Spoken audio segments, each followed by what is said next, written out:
भगवान श्री कृष्ण की प्रेमिका राधा का जिक्र विष्णु और पद्म पुराण में मिलता है।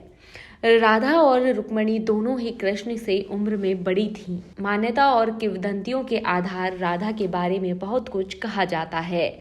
आइए जानते हैं कि राधा के जन्म और उनके माता पिता के बारे में। पद्म पुराण के अनुसार राधा वृषभानु नामक वैश्य गोप की पुत्री थी।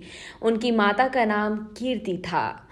उनका नाम वृषभानु कुमारी पड़ा। बरसाना राधा के पिता वृषभानु का निवास स्थान था। कुछ विद्वान मानते हैं कि राधा जी का जन्म यमुना के निकट स्थित रावल ग्राम में हुआ था और बाद में उनके पिता बरसाना में बस गए, लेकिन अधिकतर मानते हैं कि उनका जन्म बरसाना में हुआ था।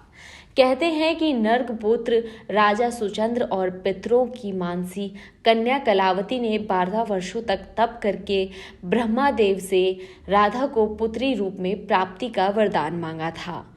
इसी के परिणाम स्वरूप द्वापर में ये दोनों वृषभानु और रानी कीर्ति नाम से जन्मे और फिर दोनों पति पत्नी बन गए। कीर्ति के गर्भ से राधा का जन्म भाद्रपद की शुक्ल अष्टमी के दिन हुआ, जब चारों ओर उल्लास का वातावरण हो गया। एक पौराणिक कथा के अनुसार श्री कृष्ण के साथ राधा गोलोक में रहती थीं। एक बार उनकी अनुपस्थिति में श्री कृष्ण अपनी दूसरी पत्नी विरजा के साथ घूम रहे थे। तभी राधा आ गईं।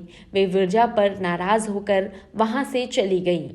श्री कृष्ण के सेवक और मित्र श्री दामा को राधा का यह व्यवहार ठीक नहीं लगा और वे राधा को भला बुरा कहने लगे। राधा ने क्रोधित होकर श्री दामा को अगले जन्म में शंखचूड़ नामक राक्षस बनने का श्राप दे दिया। इस पर श्री दामा ने भी उनको पृथ्वी लोक पर मनुष्य रूप में जन्म लेकर 100 वर्षों तक कृष्ण के विच्छोह का श्राप दे दिया। राधा को जब श्राप मिला था तब श्री कृष्ण ने उनसे कहा था कि तुम्हारा मनुष्य रूप में जन्म तो होगा, लेकिन तुम सदैव मेरे पास रहोगी। पद्म पुराण में भी एक कथा मिलती है। श्री कृष्ण वृषभानु जी यज्ञ भूमि साफ कर रहे थे तो उन्हें भूमि कन्या रूप में श्री राधा प्राप्त हुई। यह भी माना जाता है कि विष्णु के अवतार के साथ अन्य देवताओं ने भी अवतार लिया।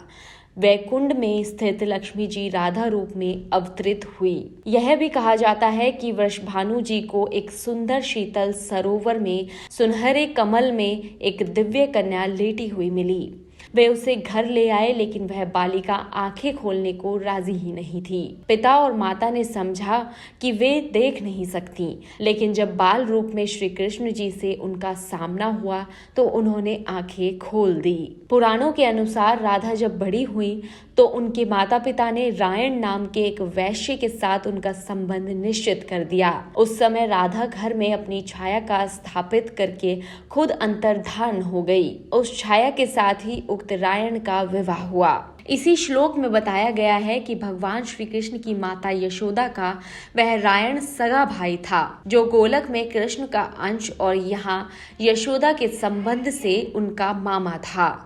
मतलब यह है कि राधा श्री कृष्ण की मामी थी। यदि हम यह माने कि श्री कृष्ण यशोदा के नहीं देवकी के पुत्र थे तो फिर राधा उनकी मामी नहीं लगती थी। रायण को रापाण अथवा अयन घोष भी कहा जाता था। पिछले जन्म में राधा का पति रायण गोलोक में श्री कृष्ण का अंशभूत गोप था। और ऐसी धार्मिक जानकारियां जानने के लिए बने रहिए हमारे साथ धर्म टॉक पर। धन्यवाद।